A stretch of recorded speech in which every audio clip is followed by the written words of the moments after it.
Alright, what's going on, guys? So today we're going to be putting a new hood on the Challenger. We're going to be putting the Hellcat hood from, attempt to put on the Hellcat hood. We got it for a really good price and we're going to put it on right now, so yeah. This is what the car looks before with the stock hood.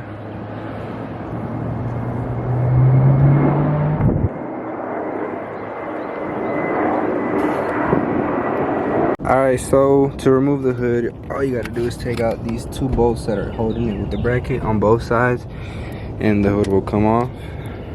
So yeah, we're gonna do that. We're gonna need another hand though to hold the hood. Paint chipped over here on my fender.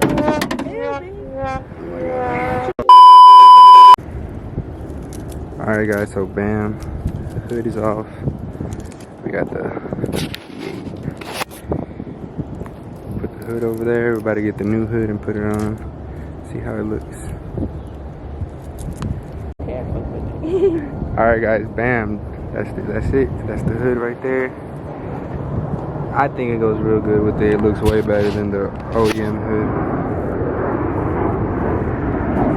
We just gotta wash it up a little bit and it should be good to go. Can you see? Let's come over here. Yeah, try.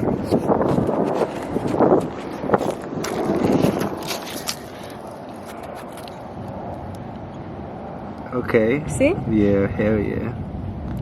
Bam. Okay. Yeah. Hell yeah. Way better.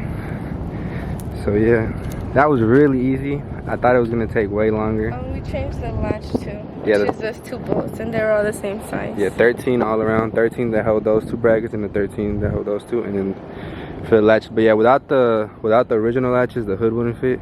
So if you guys plan on swapping hoods, make sure you guys still have the original latch to your hood, because they are a little bit smaller. These are actually longer. Like this, longer. Yeah, so it wouldn't close, but yeah. We're gonna go wash it. Hell yeah. Okay. I see. 2 seconds later. Oh.